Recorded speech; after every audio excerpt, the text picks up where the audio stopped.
A conservative radio talk show host, and Wendy Osefo, a liberal commentator and race and culture researcher at Johns Hopkins University. Also with me, the senior pastor at New Spirit Revival Center and Trump supporter, Daryl Scott. Thanks to all of you. Daryl Scott, I'm going to start with you because you heard what Chris Cluey said. Your reaction? I'm in disagreement with Chris. First of all, Carol, let me say this. I'm a Browns fan as well. And so I heard you say you were one. So we know the agony of defeat very well. But listen, President Trump is an opinionated leader that is not afraid to express his opinion, and a lot of people have a problem with that. And apparently his opinion has resonated with a large segment of American society because most Americans are in agreement with him. I really think this protest, I mean, they have a right to protest, and we have a right to be in agreement or disagreement with their protest. Well, let me ask you this, Pastor, because I want you to directly respond to what Chris Cluey said. He said the President of the United States is a white supremacist and a fascist. Okay, then he's categorically wrong. The President of the United States is and has been my friend. You know, I don't want to have to keep sitting up. He's not a racist. He's not a racist. Last week I was in Washington, D.C., presenting a 14-point urban revitalization plan. I mean, it was thick as a phone book. We have some very proactive initiatives that we are currently tweeting right now, tinkering with. We're fixing them so that when we roll them out, they'll be very beneficial to all of the urban communities. So, you know, he's doing a lot behind the scenes, and if some of these distractions stop, but, you know, they keep on trying to play the race card on him because they don't have anything else to play. Wendy, do you agree? No, I do not agree. You know, we have to look at the policies that have been put in place, whether it's the president championing birtherism or the Central Park Five or saying that there was violence on both sides when Charlottesville happened. You have to look at the concrete facts. And as we're looking at the facts, we also have to know that sports and politics has been intrinsically woven together for generations. We have Muhammad Ali, who did not want to go to a draft. We have Juan Carlos and Tommy Smith putting up their fifth for Black Panther during the 1968 Olympics. And what we see here now with and other NFL players is the exact same thing. And what is getting lost in this conversation is they are not protesting the flag. That is not the issue here. They are protesting the systematic injustice that has happened to black and brown people in this country. And if we're talking about our military people, they did not go to war to fight for a flag. They went to war to fight for what that flag symbolizes. And that's liberty, that's freedom, and that is hope. And all three principles are embodied when we're able to protest.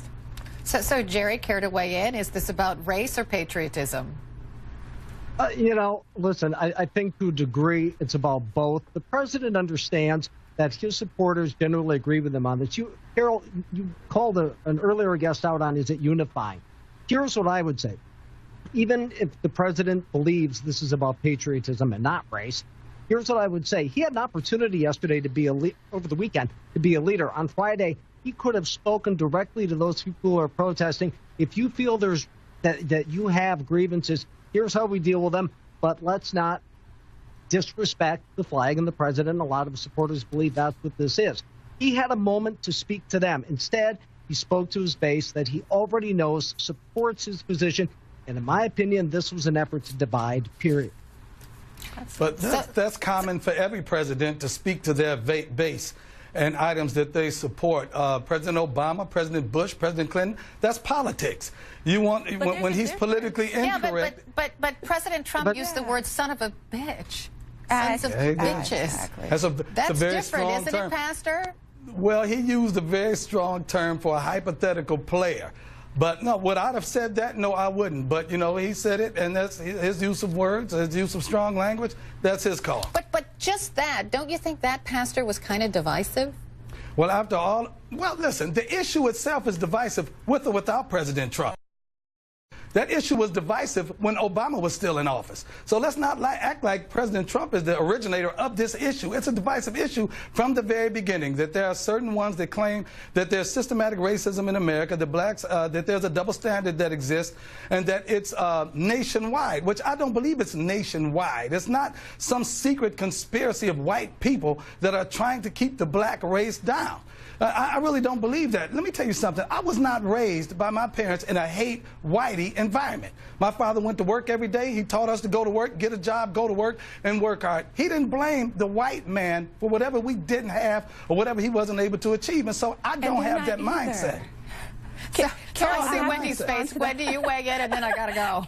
Carol, I have to respond to that. This is not an agenda against hate whitey. We are talking about our justice system. We are talking about, when you look at the numbers, the proportions, that's what we're talking about. And if NFL players who make millions of dollars are sitting there taking a knee for this injustice, both white and black NFL players, there is an issue with our country. It is the greatest sin for our country. And we just have to come together and have this conversation. And it is divisive when the president does not say this is part of freedom of speech, and that is the difference. Obama even said he does not necessarily agree with it, but he agrees with people having the right to protest peacefully, and that is what we're seeing here, and that has to be underscored.